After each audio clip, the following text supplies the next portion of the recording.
Hey guys, thanks for watching. John here. And this is a quick response video to a thesis put out by the American Enterprise Institute saying we need to stop being so romantic about going to college. So my name's John, and I'm actually a big fan of the American Enterprise Institute. When they say we need to stop being so romantic about going to college, is this an overstatement? I actually think it's not. I agree. But it begs the question, who is we? I think we is not the students. So believe it or not, when surveyed new college entrants, about 85% of them, the response was overwhelmingly pragmatic. This is according to a survey from University of California. About 85% of students are going to college so that they can get a job.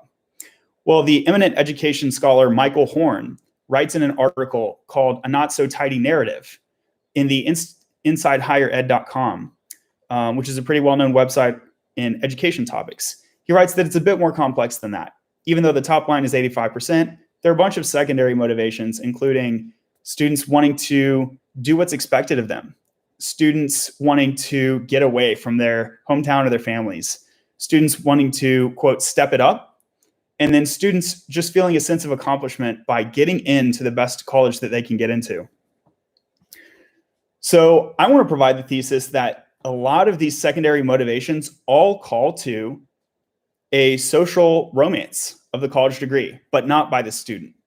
I think there are three key players that are romancing the college degree, and they are also influencing the high school student. And that's how we see this result. One, I think it's the high schools themselves.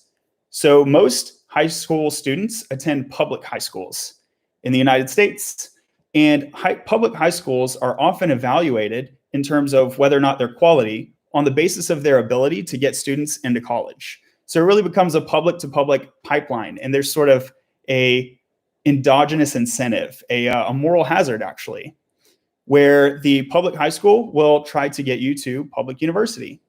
So that's one incentive.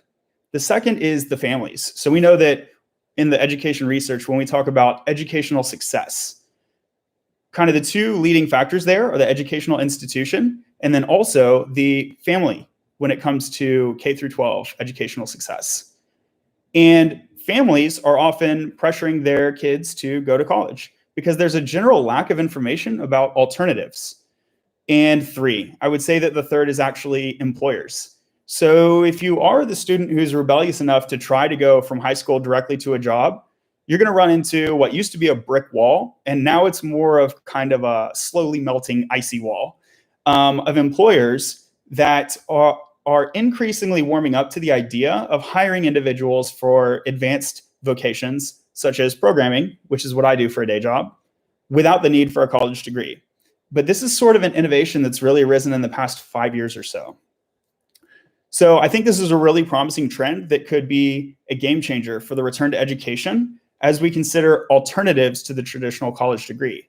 And I think that one of the solutions we need to do there, even solving just by listening to this YouTube channel, is spreading the information about these alternatives.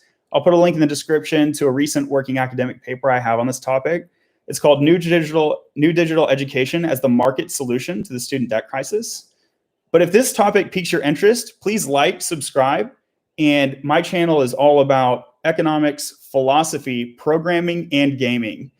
I promise you those 4 topics have more in common than it seems, if not just because I think they're all interesting. Thanks for checking this out. Hope to see you soon.